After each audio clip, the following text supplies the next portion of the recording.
So if you could be here around 9, that would be great. Okay? Well, listen here. Hello, and welcome to 90 Day Fiancé MK Classic Edition. I'm Mr. O, and today, Miss H and I are starting a new season. Season 4, episodes 1 and 2 of 90 Day Fiancé. In these episodes, we meet a pretty legendary cast. We have Chantel and Pedro, who are keeping their whole appearance on the show a secret, Nicole and Azin, where we focus mainly on Nicole's rather unsupportive family, thrice divorced Matt and Ala, and George and Anfisa, whose relationship starts off pretty nuts right from the get-go. Of course, as always, we'll have our Students of the Week, Class Dunces, and Life Lessons. If you haven't done so already, please give us a rating and review wherever you listen to podcasts. It helps other people find this podcast. And check out our other podcast. Up right now is the last episode of our Love After Lockup feed. But next week, we're going to start covering Love is Blind. There'll be a link to that in our show notes. Okay, stay tuned and enjoy. Hello, Mr. O. Hello, Miss H. How are you doing? I'm not doing too bad, considering all it is. I'm exhausting my Netflix queue, that's for sure. Definitely have more time on our hands altogether. Right. To listen to or watch all of our related TV shows. I guess one of the good things that comes out of something like this is we definitely have more time on our hands, which allows us to do something like cover season 4 Classic Edition. But I think it also lets us reflect on some of the work that we've already done and calling for possibly making improvements. We're going to do things slightly different. Instead of kind of going a summary of each couple as we go along, we're just going to do a quick summary off the top and then fill the rest of each person's segment with our thoughts, our annoyances, what we like, what we don't like, things like that. We definitely have taken the feedback that we've received, and we always talk about, we welcome feedback and try to improve upon this podcast. However, sometimes it's limited to how much time we have to spend on thinking about troubleshooting these things. And quite honestly, we all have a little bit more time on our hands. So we thought about, format changes and things like that. So we're going to experiment with this season. And I don't know about how short recaps you have, Mr. O, because my recaps are a little bit lengthy. We'll see how long they go. Why don't you go ahead and start? I'm going to start with George and Anfisa. We first meet George, who is 26 and from LA, buying some horticultural supplies for his medical marijuana business. Now, he claims to make a pretty good living at it, pulling down 6 figures, and he's looking at much more once recreational use becomes legalized. Now, of course, these are classic episodes, so they're from a few years ago, and they're not quite up to date with current marijuana laws. George claims that he doesn't vibe well with American women because they are too feminist, too independent, and they like to compete. So he started looking elsewhere, and that's when he found Anfisa, who is 20 and from Moscow. They met when George kept sending her Facebook messages until she responded, and then after a few expensive trips to all kinds of exotic places all over the world, they became engaged.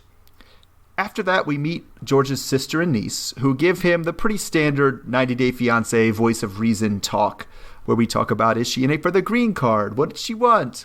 Have we even met this person? Do we trust her? But he plans on going to Moscow to pick her up. But before he goes, she demands that he buy her a $10,000 Chanel purse. And since George says he's already spent around $70,000 on Anfisa so far in their relationship, he kind of cheaps out and goes for some jewelry instead. Now, the ensuing fight involves Anfisa remotely erasing George's phone, canceling his plane ticket, and locking him out of his email. After a few more weeks of the silent treatment and then a testy phone call, Anfisa does end up coming to LA, and George picks her up at the airport with a brand new sports car that is too small to fit all of her baggage. So I kind of feel like that sports car that was too small to fit all the baggage is really an apt metaphor for like the whole relationship as it's going to come out. Yeah. Because I just feel like their segments are so packed with things. They are, and I kind of want to get your impression on a lot of those things, specifically like the $10,000 purse. It's weird to be like demanding that. Oh, I have thoughts about that. My thoughts are that George is not, I I don't want to say he's an unattractive guy, but he's in California. He has a lot of competition. A lot of competition from people who really go out of their way to keep up physical appearances. And George is a bit overweight. He isn't like conventionally like super attractive. I mean, like I said, he's not unattractive, but he definitely could do better. I think part of the problem is because he doesn't really have much to offer in the way of physical appearance, he leads with money. And so if you lead with money, you shouldn't be surprised to attract gold diggers. Because, I mean, it seems like the thing that got him in was... Well, persistence. Persistence. Yes. But I feel like paying for those expensive trips, going to the Riviera on top of the line stuff, you know, going to Rome and all over the world. Like that was what was like, okay, yeah, we can go out now. It wasn't going to be his looks. Because looks wise, she is pretty far out of his league. And I think you see that quite a bit. You know, you see someone who is less attractive than their partner, but usually that less attractive person has a lot of money. And so that's kind of one of those things where if you lead with money, you can't be surprised when these are the kinds of people you attract. And so it makes sense to me, but I don't know why he's so confused. I feel like if people think about things very transactionally, there isn't anything necessarily wrong with that. But when one person is really that clueless that this is like a transaction, that's when you're just like, okay, there's something wrong with you that you're not like seeing this for what it is. But then she kind of plays along with him at the end, because at the very end, after he picks her up at the airport, he was like, oh, I bet this is all just a game. Like, she's crazy. And I bet she just made this whole thing up to add suspense to the relationship. And she kind of plays along. Like, yeah, sure, that's what I was doing. I do think she's a little on the crazy side. Don't remember if they showed some of the previews of some of the things that, you know, she's going to be doing this season, but she is a bit on the crazy side. But if you kind of think about it, I don't think your average person is someone who wants to get caught up in this kind of relationship, a transactional relationship where they're really only in it for the money. And you kind of have to imagine what kind of woman would be solely motivated to date someone that maybe they're not necessarily physically attracted to. They might be a little crazy.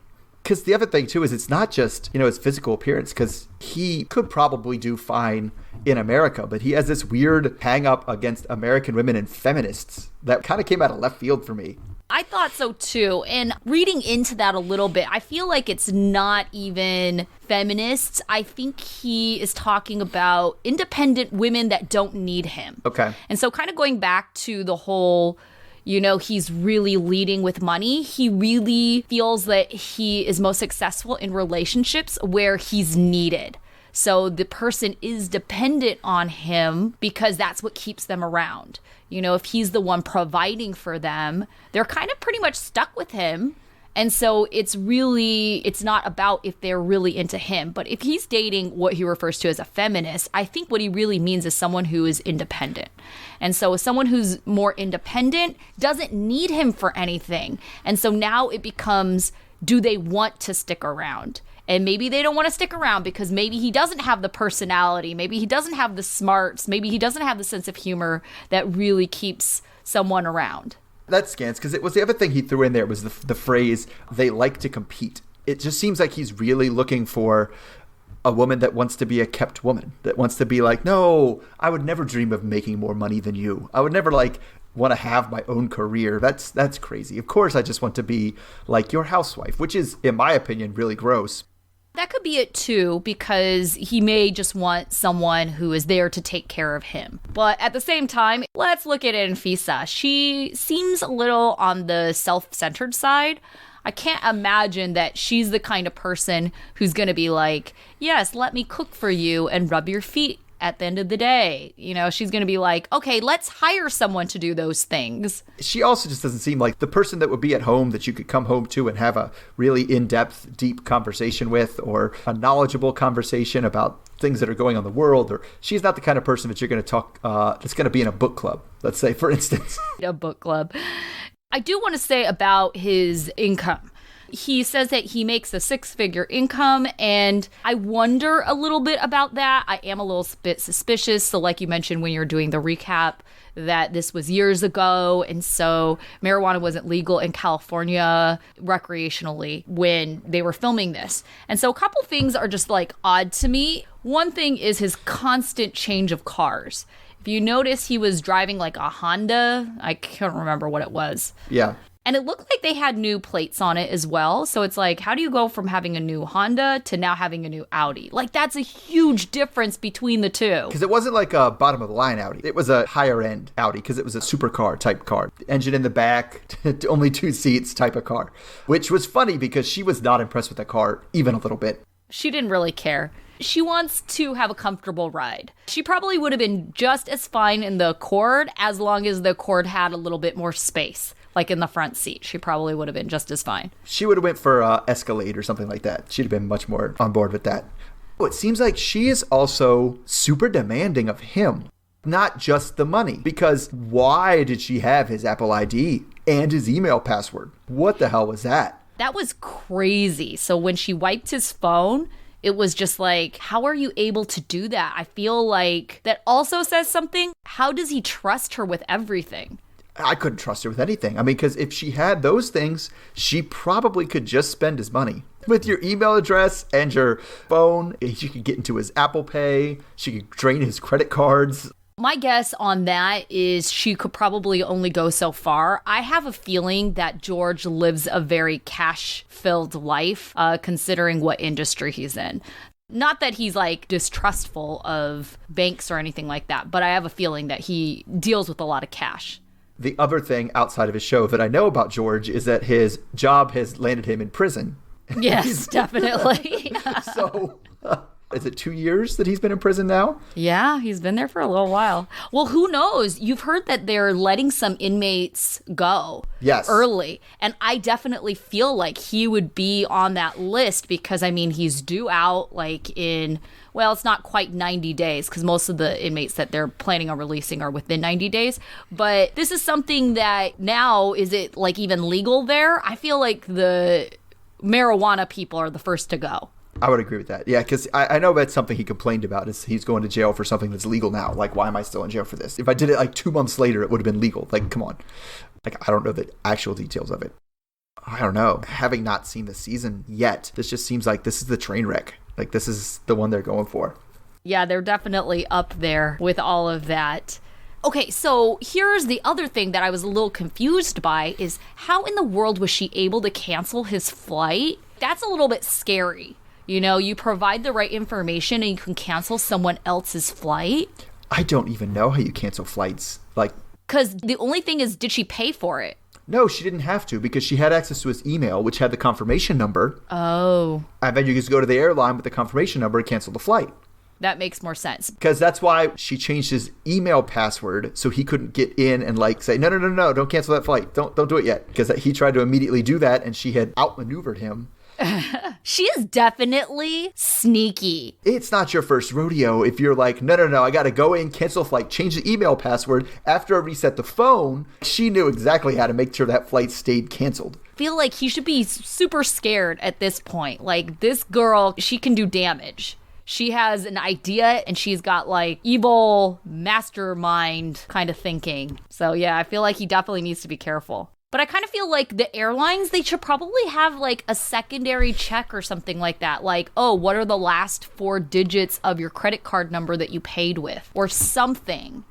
He just keeps saying over and over again, she's crazy, as if that's a good thing. And I don't know what he's going with that. If he thinks, oh, if she's crazy in real life, she'll be crazy in bed, which is not always. Well, he's met up with her at this point, you know? He likely slept with her. I mean, they've traveled around the world together, so... That's true, but I don't know. You could get one without the other. Because the other thing, too, is when she came to the airport, she just texted him. It was like, I'm on my way. Because he wasn't sure. Are we still together? Are we broken up? I don't know. And then she's just like, I'm on a plane. Maybe she was on the flight that they were originally supposed to have. Because he was supposed to fly to her, and then they were supposed to fly back together. And so maybe it's just the case that she canceled his flight there, but didn't cancel her flight there. And so the timeline for her is still the same. So that would have given them a couple of days to kind of, chill. And then she just comes back like when she was originally planned, her original flight. All right, so we're ready to move on? Yes, I think so. All right, we are going to cover Chantel and Pedro. So we first meet Chantel, who is 25 years old, from Atlanta, Georgia.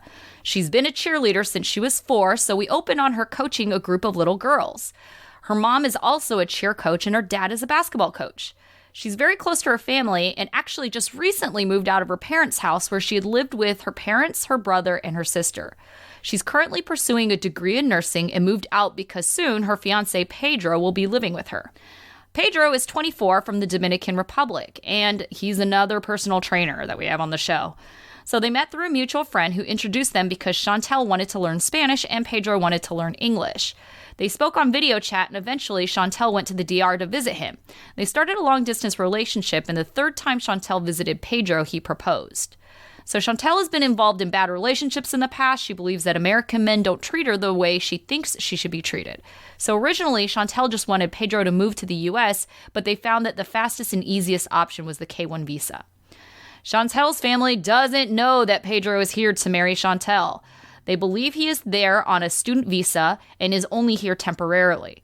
Chantel thinks that this lie isn't going to work unless Pedro improves his English.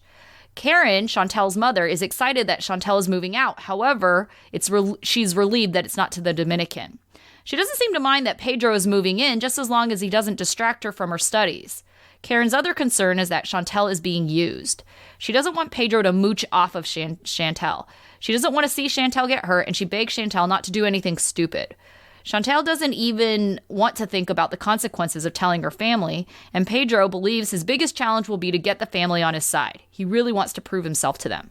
Chantel gets ready to go to the airport to pick up Pedro, and she puts in a lot of effort into looking nice for him, including wearing sexy lingerie underneath her clothes. She waits not so patiently at the airport, only to get a call from Pedro saying he's in Miami and won't be in Atlanta until tomorrow. Chantel thinks that Pedro is late to his flight and is upset that she has to go home alone for the night. She's feeling down and wonders if her expectations are just a fantasy. The next day, Chantel arrives at the airport in the same outfit as the night before. She finally sees Pedro and squeals to decibels that only dogs can hear. They run to each other, and after hugging and kissing, Chantel shows her annoyance that he was not there the night before, but he says that it was the plane's fault and not his. They make their way to Chantel's studio apartment, where we find out that Pedro had been living with his sister and mother back in the DR. He's amazed that they have air conditioning and hot water in the home. He thinks he's going to be more comfortable in America. Later, Chantel takes Pedro to meet some of her closest friends, Gigi, Jessica, and Nellie. Only Gigi knows that they are engaged. Everyone else thinks they are being followed around for a TV show on international dating. Jessica has not previously been supportive of the relationship, and Gigi calls her out, saying that she shouldn't even be there. Jessica downplays her previous actions and says she was only concerned for Chantel and just wanted to make sure that she wasn't being used. Jessica and Nellie believe that Pedro is here on a student visa, so they ask him a lot of questions, and Chantel interjects frequently to keep up the lie. So, what are your first impressions of Chantel and Pedro? Okay, I had two first impressions. Now, one is I know that she gets a spin-off show. Yes, and they're the only ones. And it doesn't seem like the one that you would pick for a spin-off show. Right. Aside from that, my first impression is, why is she trying to keep up this ruse, this lying, when like everybody else is, I only have 90 days. What are we going to do? It's so not enough time. And she's like, oh, I don't want my family to find out. It's like, well, there is an end time to this. Like you see when the bomb's going to explode at the end. So I was really confused about what the point or what her end game was with this. So that was actually my next question to you is, do you think that Chantel has a history of lying? Because why would you come up with this gigantic lie out of nowhere? Like if you're an honest, truthful person, this is not the first go-to. She has to come up with some sort of story that fits. This guy is coming from the Dominican Republic. How did he get here? Mm-hmm. How does he get to stay? She has to have that. To live with me. This guy I've never actually... Well, I guess she has been to Dominican Republic a couple times. Yes, a few times. So she has met him in real life. How this guy, just coming and living with me is somehow so much better for her family and is going to be taken so much easier by her family than I'm engaged to this guy. It doesn't make any sense to me either, especially because it seems like the family is super tight. they all like just recently lived together. So how could you have like this big lie with people that are very much intertwined in your lives? It definitely seems like she works with her mom doing this cheerleading coaching because they're in the same gym when it looks like they're both working. So it's like, how do you work with your family? How do you live with your family and have this really big lie? How do you think that this is going to work out? She keeps saying, I just don't want them to find out. And I keep thinking to myself, but they have to. Like, right. You have to be married in 3 months. People like that super annoy me because it's like dealing with conflict is like by lying and avoiding. And she is definitely like avoiding the situation. She even says at one point, you know, I don't even want to think about telling my parents. It's like, well, you're going to have to tell them in 3 months unless you plan on having the marriage be a huge secret too. I think part of it goes to is I'm not sure right now how sure she is the whole thing's going to work out. Okay. And she's like, obviously, if we get married, I'm going to have to tell them eventually. But if he comes and it doesn't work and he goes back and whatever, then it just fell apart. And I don't have to tell anybody then. I never told them we were engaged because she does have concerns, especially at the airport. You know, when he calls her at the airport and is like, I'm in Florida, that she says something along the lines of, I may have made myself a fantasy and just filled in the gaps with what I wanted to see, which is kind of a remarkable bit of self-awareness for 90 Day Fiancé. Mm-hmm. But it's one of those things where she's self-aware, but continues forward on the same path anyway. I can see that. Like, you're just trying to lie long enough until you're sure. Well, here's my thought then, is like, you know, why couldn't she have just said that he was here on a visitor visa? Because at least a visitor visa is 30 days. And I looked it up. You don't need any specific paperwork or anything like that for that. He could just come over here whenever and be here for 30 days. And at least have the 30 days to figure out if you want to tell your parents or not. And then at the end of the 30 days, be like, oh, you know, he's staying and we're actually getting married because, you know, at least that gives them 2 months instead of you plan on lying for the entire 3 months that he's here. At the time when everybody else is wedding dress shopping and finding the venue and things like that, like, I don't know how that's going to work because it's a studio apartment. It's not like the parents don't know it's a studio apartment. They know she's shacking up with the guy. So I don't get what the huge deal is that she's trying to hide. And so we don't really get to hear too much what Pedro thinks of it. But I want to know what Pedro thinks of the lie because they both seem to really value and love their family and to be very close to their family. And he even says that he wants to win over her family. Mm-hmm. So I wonder if he actually sees that this is a potential issue that has long-lasting effects by starting off like his relationship with the family based on a lie. And whether he's lying or not, that makes him a liar. Oh, that guy that came and was engaged to our daughter and we had no idea he was that guy? Like, that's not going to be a good way to start off the relationship with this family. But I wasn't even totally convinced, especially when they had that, like, dinner with the friends and stuff. I wasn't totally convinced that Pedro even understands the complexity or depth of the lie. Because they would ask questions like, when do you start school? And she's like, he starts in March. He starts in March. She definitely was talking for him and interjecting. I wonder a little bit if he's just going along with it. That was kind of my take on it, is that he doesn't necessarily want to be part of this lie, but, you know, what kind of control does he have? It's not his family and friends. He would probably be truthful with his family and friends, but since it's her family and friends, and let's be real here, his English is fairly limited in this season. His English is limited. Her Spanish is limited. So there's a lot of language barrier where they're not quite getting the nuance of what the other person's saying. And I thought that really came out in the airport when she calls him and is like, where are you? And he's like, oh, I'm in Florida. She's like, but why aren't you here? And he's like, because I'm in Florida. He didn't get how, like, mad she was or why she was mad or where he was supposed to be or the fact that when he missed his flight and he wasn't going to be in Atlanta, he should have called her first and not just waited. So a lot of, like, communication breakdowns are there. And it takes pretty good communication to be able to pull off this complex of a scenario. I thought her Spanish seemed pretty good, but I don't know. Maybe it's because it's, like, better than mine. Obviously, but I'm just not sure it's any better than his English. No, I kind of wonder a little bit. They're good-looking people, and they're a good-looking couple. I wonder a little bit if there really is anything else to their relationship because of the language barrier. And, you know, that question always comes up anytime you have a couple that struggles with the communication piece. But I kind of got the impression that she just doesn't trust him with this lie, or she just thinks that she's helping him out with his English. So that's the reason why she kind of interrupts and interjects. And I have a feeling that it's not going to get much better, you know, once he meets his family. Can we talk about the airport outfit? Because that was something. Yes, definitely. So it really reminded me of like a Darcy airport getting ready scene, except we weren't in an airport bathroom.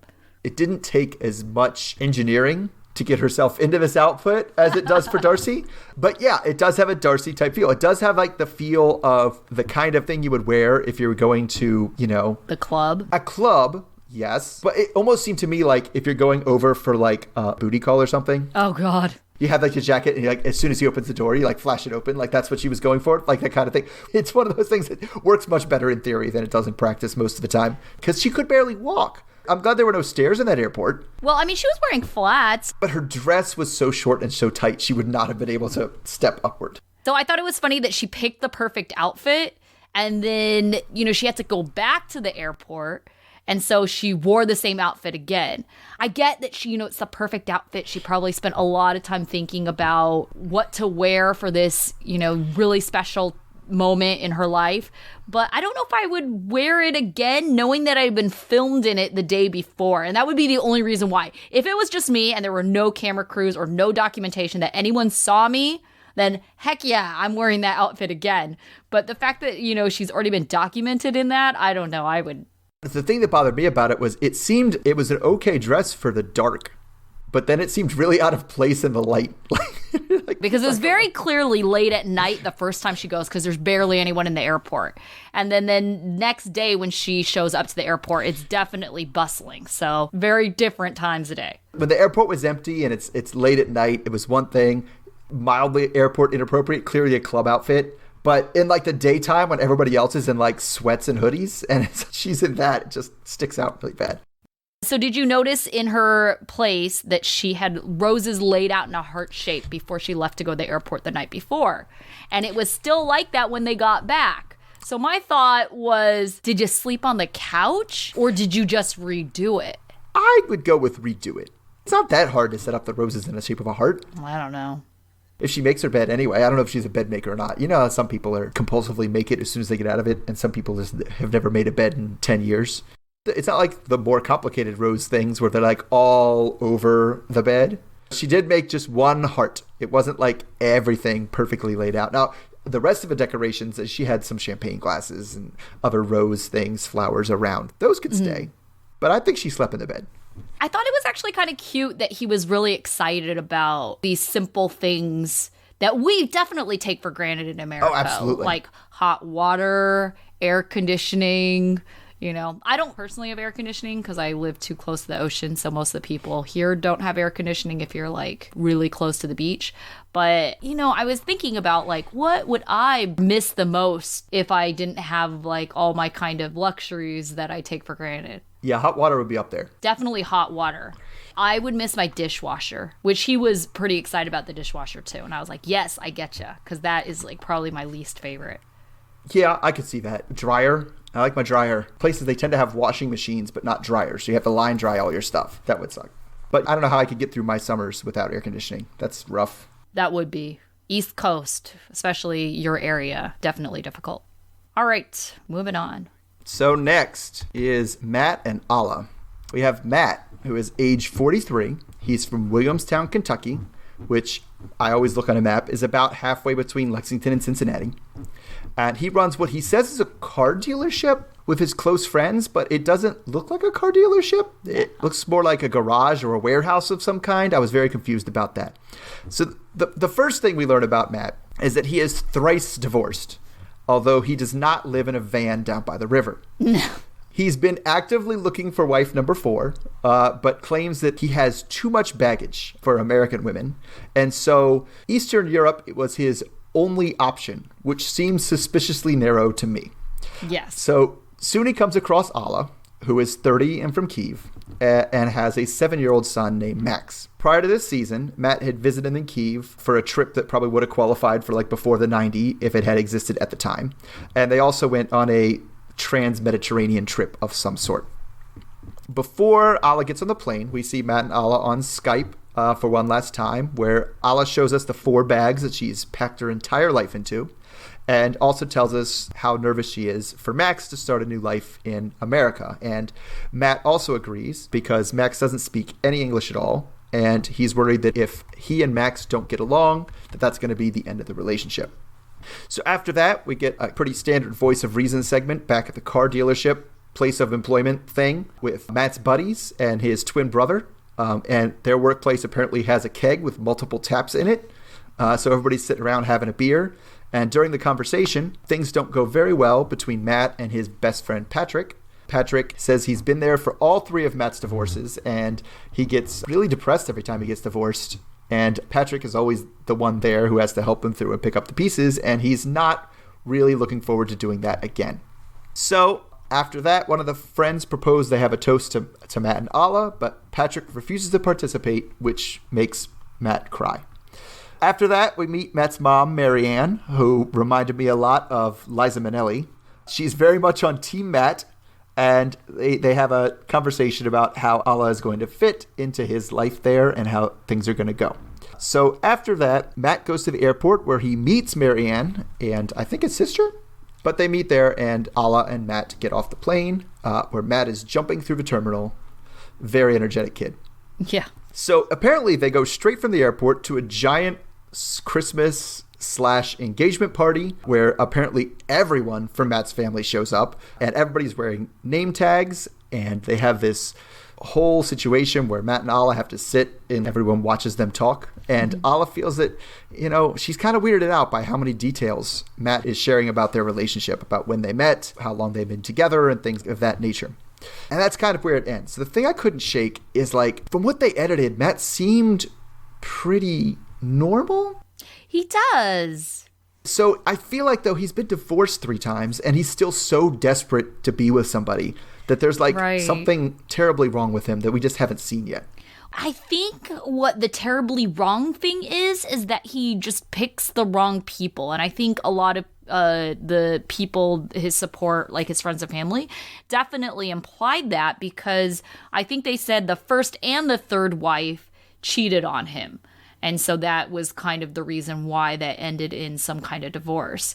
And so I feel like he's one of those guys that are just the nice guy and is somehow attracted to these asshole women. And then if you're going to date an asshole woman or to asshole anyone, you run the risk of them treating you badly, including cheating. Because I think his twin brother had said that at some point. He said the phrase, he's a sucker for a pretty face. Yeah. Which is kind of, and it's tricky because Alla's no exception. She's a very pretty woman. She is. I don't know. He skeeved me out with a couple things. That first thing I had mentioned when he said, I had no option but Eastern Europe.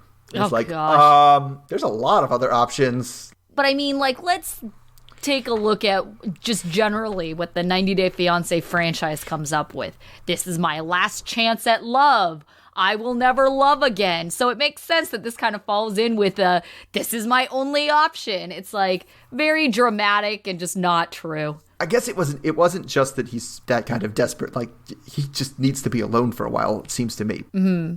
Both times they're like, well, I had to look at Russia. And the other half of the people are like, I had to look at the Philippines. There's no other place on earth besides Russia or the Philippines to look for any kind of woman. That's just really bizarre to me. I can kind of see how, if he's from a small town in Kentucky, how he may have a bad reputation just for being the guy. It's kind of like Ross from Friends. It's like no one wants to date you because they're afraid that they're going to end up married to you. In a smaller town like that, I can see that. But I mean, you could date someone outside of your small town and it not be in another country so far away. Yeah, we know he has Bengals season tickets, so we know he like goes to Cincinnati. Like, it's not that far away. Right. So the one thing that maybe the reason why he feels like he shouldn't be alone or he feels pressure to like not be alone is he seems really close with his family and his friends. I mean, they all hang out together. They all work together with your, like you mentioned, their weird car dealership warehouse situation. And you know, he probably feels he doesn't want to be the single one out. And I mean, I know this because I hang out with, definitely have a group of friends where they're all coupled up. And it's like, So, I mean, my solution to it isn't, oh, well, I need to find a partner so that way I fit in with that group. My solution is, well, maybe I just won't hang out with them as much. But I mean, if these are his closest friends and family, that might not be an option. So he feels like, oh, well, the only way I'll kind of fit in with, my friends and family again is if I'm with someone. It just feels like a common mistake that a lot of these people make is like never trying to attempt to be comfortable being single or being unpaired, but being like, and so whenever you're like, my primary goal is marriage and not, I'm getting married because I want to spend the rest of my life with this person. It's like, I want marriage. Now I just need to fill in this last puzzle piece. It's like Darcy's vision board where like you basically have a whole vision board set out. And the only thing that's missing is the guy's face. And it's like, no, you skipped the first part. Like, that's the problem here. I absolutely agree. And I think a lot of people have that kind of mentality when it comes to kids. They have this idea in their mind, I want to have children. But it's like, I don't know. I don't know if that's the right mentality to have. Maybe it should be the mentality that, when you're with a partner to kind of think about, do I want to have kids with this partner? Because I think your relationship with your partner, depending on different people that you've dated, there might be some that you don't want to have children with, but maybe, being with that partner offers other things that are attractive to you in life. And so I don't know. I agree that I think it depends on the person, that you shouldn't kind of have this overarching like life milestone and try to fit whoever happens to be in your orbit and your life into that goal with you. That's where you get these situations where you have women who are like, I want to have kids by 30. Okay, who am I with when I'm approaching this time? Okay, well, I'm with this guy, so let's have kids. And that guy's probably like, I don't want to have kids. And now you have this issue where it's like, it's not even that you want to have kids together. It's just you think in your mind, I have to have kids by 30. I mean, that's kind of true about everything. You got to take things one step at a time. Right. And you got to be able to accept that step not happening and not be so obsessed with making this step happen that you'll take anything that comes with it. That's how you get into some bad situations. So what did you think about just Alla bringing Max over? I don't think we've seen any couples so far that have come with a kid. You're right that that's a first, but it didn't seem crazy unusual to me. Mm-hmm. I mean, if it's a single mom in Ukraine, based on what we've seen from that part of the world before, like dads are not crazily involved in the kids' lives. So I don't know what else she would do besides bring him. I'm not suggesting that she should have left him there or anything like that. I guess my thought is he's old enough to be his own individual. I mean, he's like, 7? So to come here and to not know any English, that is probably going to be a huge struggle for him. Because I think they say, like, in terms of language acquisition, 5 is kind of the cutoff age for getting language a lot easier, and then it gets harder and harder after the age of 5. It does, but I teach a lot of students who immigrated to the U.S. at about that age, like 2nd, 3rd grade. By the time they get to me, they're not even in ESOL anymore, and they're top tier students. Sure. It's not like they're struggling or anything, so it's totally doable. And I don't know, I just feel like she's like, it's going to be a better life for him in the long run, America than it is in Kyiv. Yeah, in the long run. Oh, okay. So we've talked about this with other Ukrainian women before on this show. Alla just doesn't seem especially warm and demonstrative. And so Matt's mom is trying to ask Matt about what her love languages are. Matt is very adamant that his are, what's the phrase? Words of affirmation. His are words of affirmation. He's like, I just need to hear it all the time. He even admits she is not the person that says it all the time.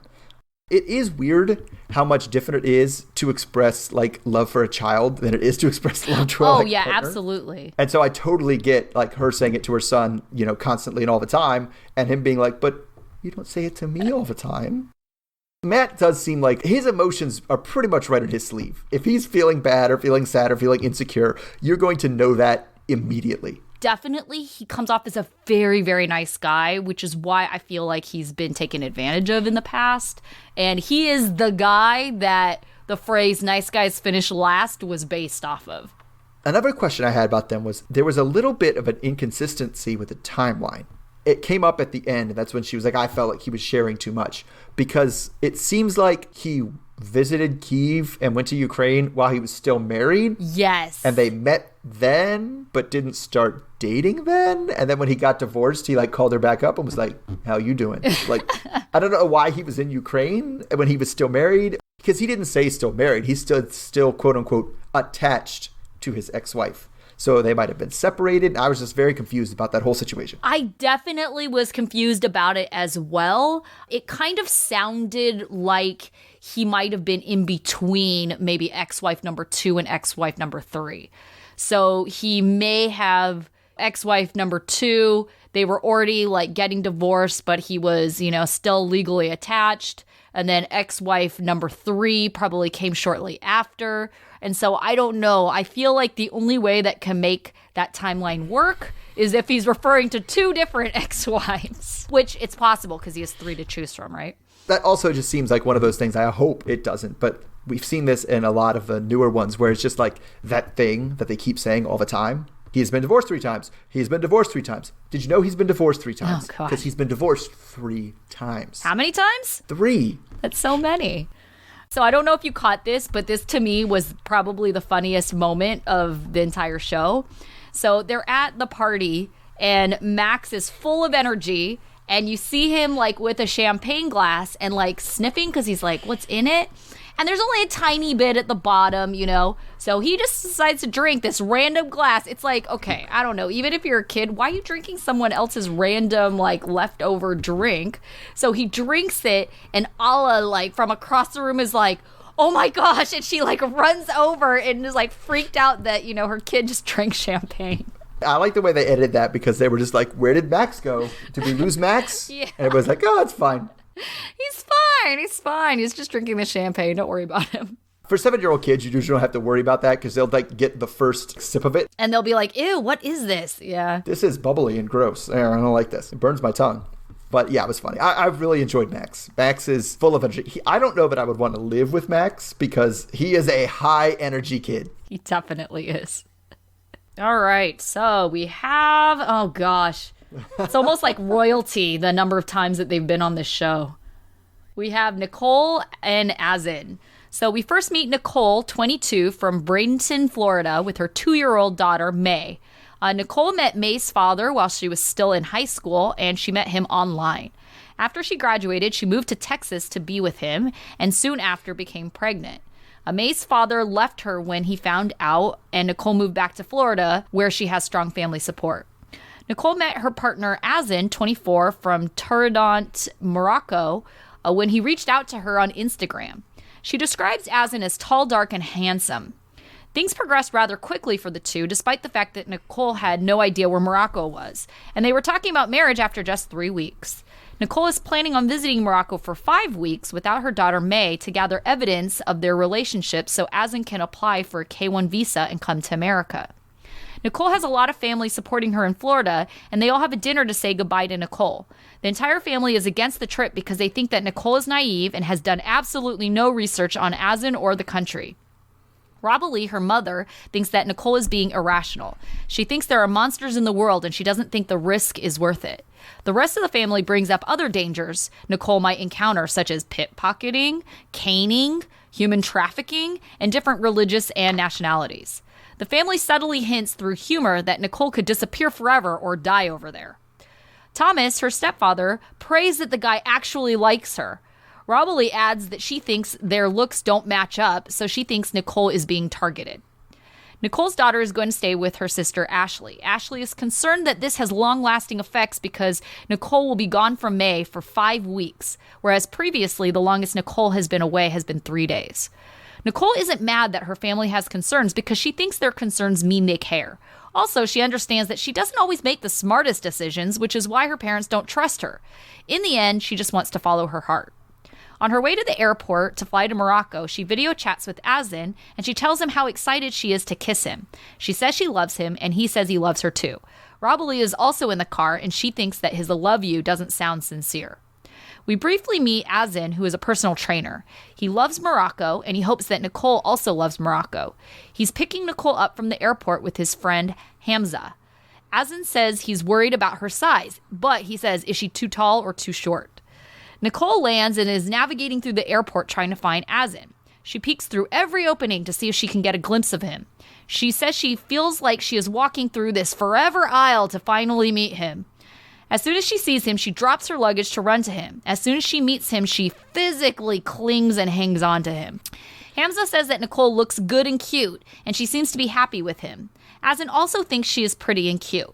When he sees her body, he says she's big a little bit. We end their segment with Nicole excited about her first camel spotting. What is your first impression of these two? This is just like a Voltron of all the 90-day tropes that they've just put together. There's the culture thing. There's the mismatched looks thing. There's the what is he even doing here thing. Like it's all just put together, which is why you've said, how many times have they been on the show? Goodness, a lot of times. Okay, so I was suspicious about how they first met because she claims that Azin reached out to her first on Instagram. Do you really believe that? I could. I feel like it would be a specific Instagram. I feel like there's going to be some Rebecca or Laura style filters and angles going on. I think if she worked hard enough, she could take a picture that would come across as pretty cute. And he would just be like, oh, here's this cute American blonde. I could see that. Do I think it's likely? Probably not. Because I was going to say, I kind of feel like unless he was playing the numbers and throwing it out there to a lot of people, I don't see why he would target her specifically. He was casting a wide net when he was doing whatever he was doing. It's similar to like on like Tinder or something where you swipe on somebody's first picture and then you match and then you look at their other pictures and you go, oh crap, no. Yeah, that's true. Because I was going to say that I think her body would be very difficult to hide on Instagram. A couple of things about that is Nicole, I mean, she definitely seems self-conscious about her weight, and she's constantly saying that she's like dieting and things like that. And I think she's even done things on her Instagram like Photoshop or made herself a little bit slimmer. And you would be, I don't even think shocked, but the number of people that come out and like attack her and say, this is so clearly photoshopped, and like identifying pieces. So, I mean, like, I don't even think she does a really great job at photoshopping things. And so I don't see how he could be fooled into thinking that she looks this way. He must have some kind of inkling that, you know, this is not representative of her. By the time she gets to Morocco, they had been on FaceTime and everything. She was not hiding this. So I wasn't even sure when he said she's a big a little bit, if he was referring to being surprised that she's big a little bit right now in this moment, or at some point after they had been talking. She was like, she's a little bit bigger than I thought at first. Even through the video chat, you can tell she's got a chubby face. I mean, her face is so chubby that her eyes almost disappear into her face. Because, I mean, if you look at her family members, and definitely they all kind of have, like, I refer to them as smiley eyes because they kind of look like cartoon upside down U's, you know, like very smiley. Her whole family has smiley eyes, but Nicole is definitely the larger of her family. And so you can kind of see, you know, just based on genetics, that if she was slimming down a little bit, you would be able to see it in her face. And so I don't see how he's surprised by her weight if she's FaceTiming him and he can see that, you know, her face isn't skinny. And she's FaceTiming him with the kid in the bed and stuff. Like, I feel like there's been wide angle FaceTimes before now. Oh, right. Unless she has it like extreme close up. Even then, I don't think that's good. If you can't see anything outside of the person's face, you kind of make assumptions. Yeah, you got to make assumptions like, oh, I never see the top of your head. You're bald. Who even knows if you have limbs? If I never see that part, I'm not going to assume that you do. I'll be okay with that. Like, I'm more okay with like, oh, you're missing an arm? Okay. Than a lot of other things. Nicole, she just seems so naive and so uneducated. I mean, it seems like she's done absolutely no research. She says that she doesn't have any idea where Morocco is. And I'm just like, oh gosh, Nicole, like, I'm worried about you a little bit. Her family's not doing her any favors. Her family is just like the stereotypical, I would say, ugly American family, but they kind of are. Like you mentioned before in other episodes and stuff, where you feel bad for people who never left the country. And it's like families like this are why people never leave the country. Mm-hmm. They're just like, oh, you're going to Morocco? We expect you to come back in a body bag. Right. That's just kind of fear. Because that's not like it comes out of nowhere now. I'm sure even growing up, like if anybody took a cruise to the Caribbean, they were like, oh, I don't even know about that. That seems pretty dangerous to me. Seems kind of sketchy. I mean, they do need to warn her because I agree. She does seem naive about everything, but they are the opposite of naive. They're so dire. It's like a pessimistic naivety that they have. Her family is low-key terrible. I understand that they care about her, but they do not have very high opinions of Nicole. That definitely comes out in these like really subtle ways, like saying that, you know, they're not a good match, that Asin must clearly be using her because he's so much better looking than her. And so like things like that where it's just like, wow, that's a really shitty thing to say as her mom. And even if it's true, like, I don't know, it's like, Mom, you realize that this is on TV. Like, let's tone it down. No one's forcing you to say that on television. I don't know. It just seems like Nicole has very low self-esteem. And this is the reason why she's clinging to the fact that someone is into her where she finds them incredibly attractive. Because to her, it's almost like boosting her self-worth that someone else that she deems worthy thinks that she's worthy. And so she's like hanging on to this. And it's like, I feel like she wouldn't have to hang on to this if she had a family who was telling her all the time that she's beautiful. But it doesn't seem like this is the family. It doesn't. Because the mom even tries to, before she says that, she kind of be like, well, you know, Nicole is beautiful in her own way. So I'm sure she's heard that kind of thing. You're beautiful inside. You might as well just say you're ugly. But that's what that is. I was taken aback by that family. Did you notice that she has a mom and a dad and a stepmom and a stepdad? Yes. The difference in ages between the stepparents was crazy. I was like, wait, that's her stepdad? Wow, okay. Like, all right. But then even her brother and her sister are like very anti-Nicole. They're anti-Nicole in a very low-key way. It's clear that they care about her because a lot of the things they say to her is out of concern and not to be hurtful. But I don't think they even realize that they're like putting her down. And they don't realize that they have a perception of her that they're projecting.